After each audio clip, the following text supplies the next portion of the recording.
luego de la torpe y burda intento de autogolpe de Pedro Castillo, que en realidad nos ha dado una sucesión democrática, una sucesión constitucional, pero a costa de agudizar la crisis.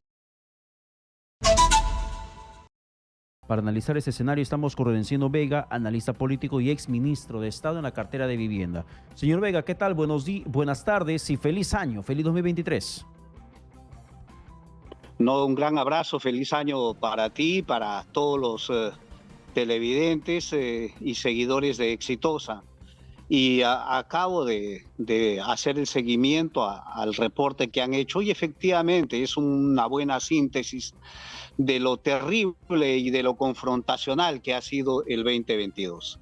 Y claro, ha sido duro, es una confrontación de lo que en ese momento era la oposición con el gobierno, el Congreso con el Ejecutivo, lamentablemente poco de esperar en términos de desarrollo y de consolidación democrática, y nos agarra un diciembre con una agudización de esa crisis, luego de la torpe y burda intento de autogolpe de Pedro Castillo, que en realidad nos ha dado una sucesión democrática, una sucesión constitucional, pero a costa de agudizar la crisis.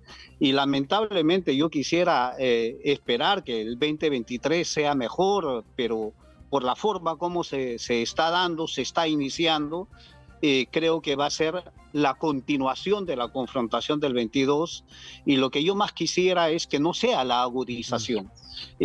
Para el termómetro para medir si es que esto se va a mantener o se va a agudizar va a ser el mes de enero y la presentación del premier Otárola en el Congreso. Ahí vamos a ver si es que efectivamente este escenario va a ser más convulso, va a ser más fuerte, va a ser más permanente, o si existe alguna posibilidad de entrar en un periodo de sosiego y de sensatez democrática que nos permita enmendar el rumbo confrontacional y tan duro que nos afecta como país. Sin embargo, señor Vega, además de la presentación para el próximo 10 de enero del primer Alberto Otárola, está el hecho de las reformas políticas que anunció la presidenta Boluarte cuando asumió el mandato presidencial y que lo ha dicho también las últimas horas, que se van a abocar, y se conoció desde el Congreso, que se van a abocar en ese mes de enero y en lo que resta del tiempo, en esta primera parte del 2023, en las reformas políticas con miras al proceso electoral 2024.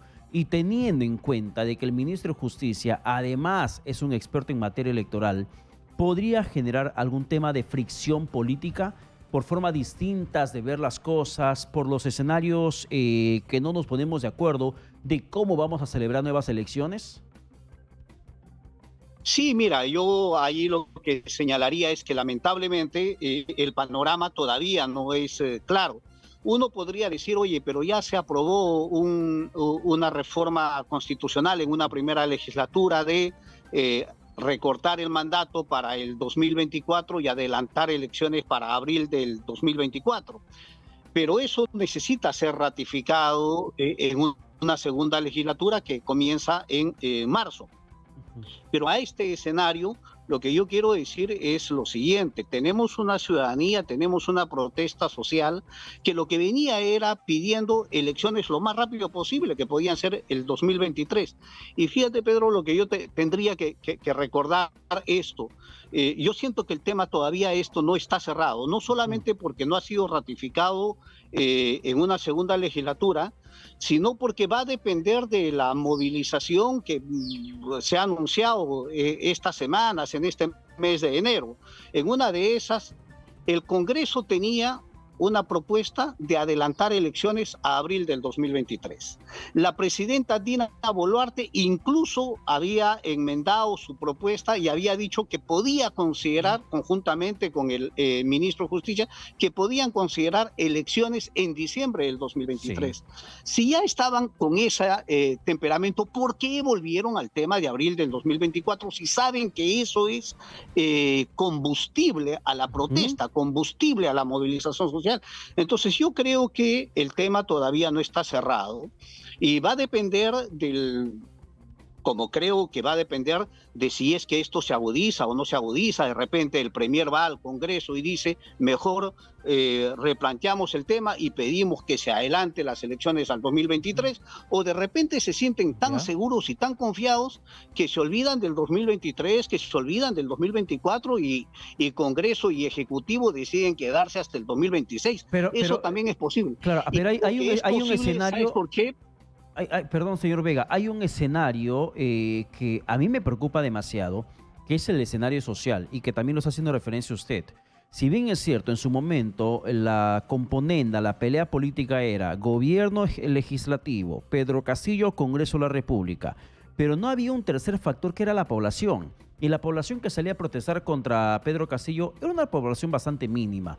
Y eran protestas que la verdad no tenían mayor impacto en las decisiones políticas que podría tomarse en el país. Y las protestas que sucedieron tras la vacancia de Pedro Castillo han generado inmediatas acciones en el Parlamento, como debatir adelanto de elecciones, aunque no en el plazo que se esperaba de forma pronta, pero sí se debatió adelanto de elecciones, forzado por lo que estaba pasando en las calles. Dina Boluarte se fue para Cusco y no le fue nada bien.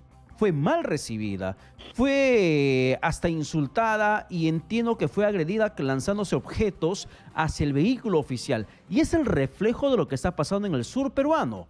¿Qué podría pasar con esta pelea entre estos tres factores, Congreso, Ejecutivo y la población levantada en protesta, se estima, en los próximos días?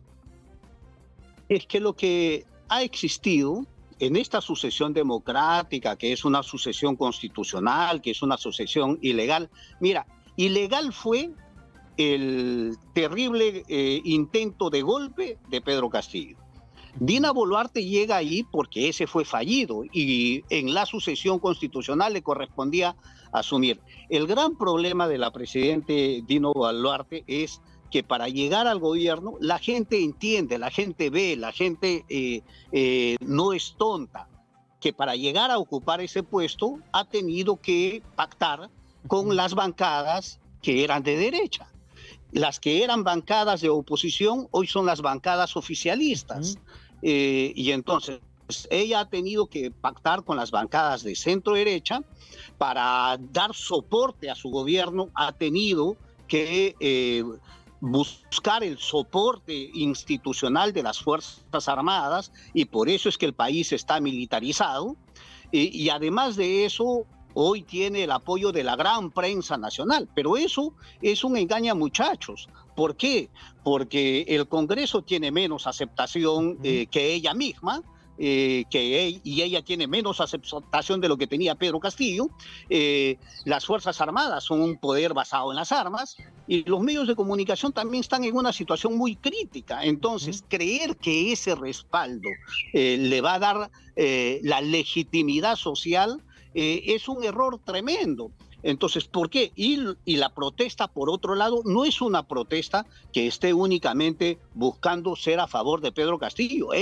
Los que están a favor de Pedro Castillo querrán sumarse a esa protesta. La protesta lo que está diciendo es lárguense todos, y no váyanse todos. Queremos que este Congreso adelante elecciones para que haya un nuevo Congreso y una nueva presidenta, pero la presidenta y el Congreso no se dan por aludidos, quieren quedarse lo más que puedan y entonces a eso es que hoy tenemos una protesta territorializada. Y lo más peligroso de esta situación, y a mí eso es lo que me preocupa y me llena de dolor y de gran intriga, es qué es lo que va a ocurrir en el Perú con las Fuerzas Armadas, con los militares, controlando gran parte del territorio nacional y esta protesta comienza a radicalizarse, porque vamos a decir, tampoco es que esta protesta territorializada esté dirigida por los gremios sociales, por los partidos de izquierda, no, hay grupos es radicales. Una protesta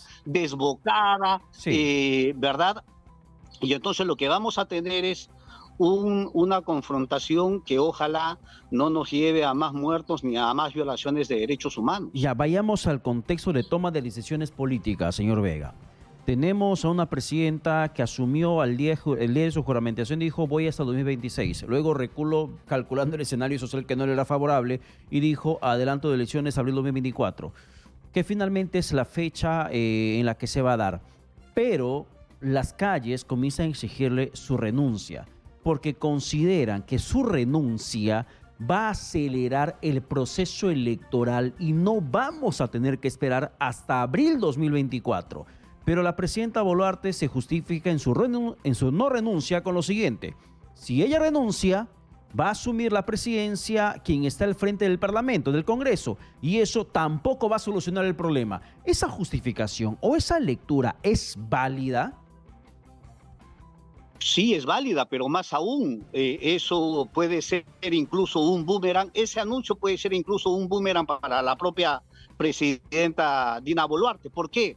Porque si la gente quiere que las elecciones sean lo más pronto posible, si ella renuncia, las elecciones tendrían que ser este 2023. Claro. Tendrían que adelantarse. ¿Por qué? Porque asumiría un nuevo presidente del Congreso, porque no creo que sea Williams. El Congreso tendría que elegir a otro presidente, tendría que, así como fue con Paniagua, como fue con Sagasti, entonces él asumiría para convocar elecciones, y las elecciones tendrían que ser convocadas en 4 meses. O sea, vamos a decir, estaríamos con elecciones entre octubre y noviembre de este año, que es medio año antes de lo que ha ofrecido ya el Congreso y Dina Boluarte. Mira, yo lo que creo, sinceramente lo que creo, dependiendo de la movilización y de la protesta, de cómo se presenta estos días, yo creo que lo más adecuado, lo más prudente, viendo el tema de la gobernabilidad del país, que cuando vaya el premier Otárola, que es un constitucionalista, que conoce el tema de gestión pública,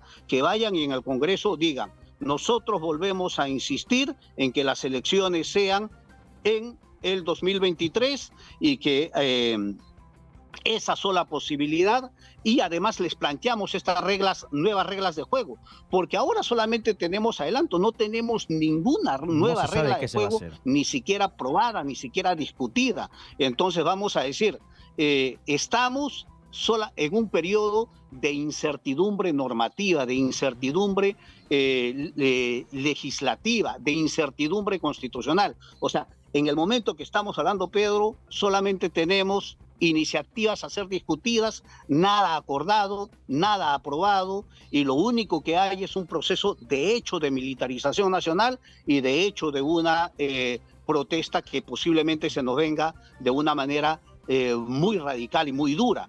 Ojalá que Entonces, en un tema de este tipo, ¿qué es lo que hay que pedir? Es sensatez gubernamental. Ojalá el premier, cuando vaya al Congreso a dar su discurso de investidura, ahí les diga: pues, ¿saben qué? La población, la ciudadanía no nos quiere, ni a ustedes ni a nosotros, el 2023. Entonces hagamos las elecciones lo más rápido posible. Como te digo, hay antecedentes. Uno, la propuesta de la propia Comisión de Constitución del Congreso, que decía elecciones en abril del 2023, que creo que son muy cercanas y hay que descartarla.